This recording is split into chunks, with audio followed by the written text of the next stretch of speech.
Welcome to Semiconductor News Decoded. I'm Ty, with 31 years inside the semiconductor industry, bringing you the real view from the factory floor. Today's topic, Rapidus, Japan's advanced logic chipmaker, has received an additional government investment of approximately 150 billion yen. Let's break down what this really means. As always, I'll explain everything in the most simplified way possible. Even a middle schooler should be able to follow along. If you're a specialist watching, some parts may feel oversimplified, but I'd like to prioritize giving everyone the big picture first. Think of it as a small town launching a local idol group to put themselves on the map. So sit back and enjoy. Here's how I'd describe this news. Imagine a small rural town that decided to launch a big project. They're going to produce a local idol group and use it to revitalize the community. The whole town pools their money together, building rehearsal studios, buying costumes, hiring professional trainers. The dream? A nationwide tour that puts their town on the map. This idol project doesn't come cheap. Costumes, equipment, rehearsal space, it all costs serious money. But the townspeople believe in the vision. One day, this group will be famous, and people will come from all over. So this time around, they've put in yet another big chunk of funding. The facilities keep getting better and better. But what the townspeople really want to know isn't how much money has been raised. They want to know, have they performed a live show yet? Are tickets actually selling? Do they have real fans? No matter how good the facilities are, if the group isn't out there performing and drawing a crowd, the town revival isn't happening. The most critical piece is having that first major sponsor. If a big local company steps up and says, "We're fully backing this group," other sponsors will follow with confidence. Right now, though, it's not clear from the outside whether that kind of committed, serious backer actually exists. Getting the practice environment right is important, of course, but it's only when you see the news, their first CD dropped, or their show sold out, that you can say this project has truly come to life. Now, let me connect this analogy to what's actually happening in the semiconductor industry. Let me summarize the idol project analogy stance. The money keeps flowing in, the facilities are growing, but the key question, does anyone actually have a reason to use this factory, remains unanswered. Now let's get into the real story. Rapidus, a Japanese semiconductor manufacturer, has received approximately 150 billion yen in additional government investment, channeled through IPA, the Information Technology Promotion Agency, under the Ministry of Economy, Trade, and Industry. This brings the total government investment in Rapidus to a significantly larger figure. And honestly, my view on Rapidus is almost exactly the same as the idol project story. Rapidus was founded in 2022 and is building its manufacturing base in Chitose, Hokkaido. The company is currently ramping up a 2-nanometer process pilot line with an eye toward eventual mass production and an IPO. It's the centerpiece of Japan's national project to revive domestic advanced logic semiconductor manufacturing, something Japan has struggled with for decades. When I saw this funding news, my honest first reaction was another financing announcement. That's not to say funding isn't necessary. It absolutely is, and the government's continued commitment sends an important signal. But from my 31 years on the factory floor, I've learned that real progress in a fab ramp shows up in the technology news, not the money news. So, what information do I actually want to see? First, an anchor customer. An anchor customer is the large volume buyer who gives the factory a reason to exist. Just as Apple was the anchor customer that justified TSMC's massive investment, Rapidus needs a customer it can point to and say, "We're building this for them." Right now, that figure isn't visible from the outside. Second, the start of customer tapeouts. A tapeout is when a customer sends their chip design data to the fab to be manufactured.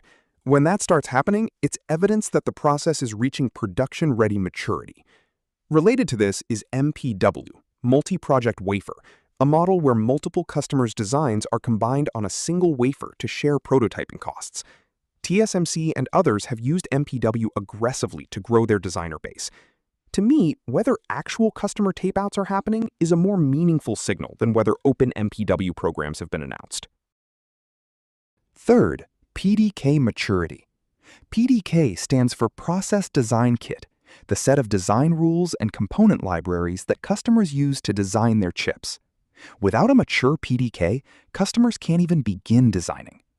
How complete Rapidus's PDK is will determine whether any ecosystem can realistically form around their process. Fourth, yield improvement progress. Yield is the percentage of chips on a wafer that actually work correctly. Every advanced process starts with low yield. That's normal. But how fast you improve that number heading toward mass production is one of the most honest indicators of where a fab actually stands. There are a few possible explanations for why so little of this information is public. It may simply not be at a stage where it can be disclosed, or it may be strategically kept confidential. Either way, I'll be direct. The scarcity of this information is personally a concern for me. I can only hope it's being kept quiet for good reasons. This is just my own personal thinking, but couldn't Japan launch something like an all-Japan shuttle MPW program backed by heavy government subsidies? TSMC and IMEC, the Belgian Semiconductor Research Institute, have a proven track record of using MPW programs to cultivate designers and build out their ecosystems. I'd love to see Japan attempt something similar at scale. For Rapidus to truly carry the weight of Japan's semiconductor revival, the business model can't just rely on one or two major customers. It needs an environment where diverse designers, universities, small fabless companies, can easily prototype chips using Rapidus's process. If that happens, the designer base grows and future customers develop organically. I think that's very possible. Yes, mask sets and prototyping can run into the tens of billions of yen, but compared to the total subsidies already poured into Rapidus, that's relatively small money. Building an ecosystem takes time. The real foundation is forming a community of designers and establishing a working prototype cycle. Money alone can't buy that. The next Rapidus news story I'm personally waiting for is a customer has completed their first tapeout. When that headline appears, I'll feel confident that this project's gears have finally started turning for real. Let me pull together what we've covered. Rapidus received approximately 150 billion yen in additional government investment, further expanding the total public funding committed to the company.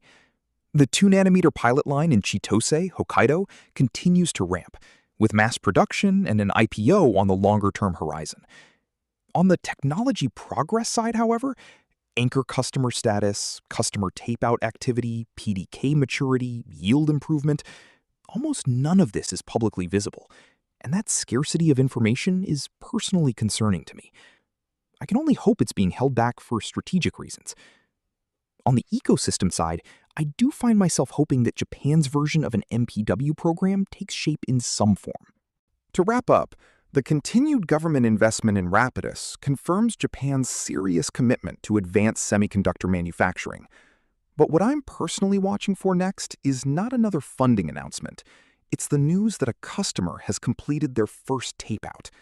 Anchor customer secured, tapeout cycle running, that's when this project stops being a promise and becomes reality. With over 250 billion yen of public money at stake, I'd like to see more transparency on technical progress and a bolder push on ecosystem building. There are still many walls to climb before Japan's semiconductor revival becomes real, but this is absolutely a space worth watching closely. That's all for today. I'll keep bringing you semiconductor news and analysis, so if you found this useful, please like, subscribe, and I'll see you in the next video. This has been Ty on Semiconductor News Decoded.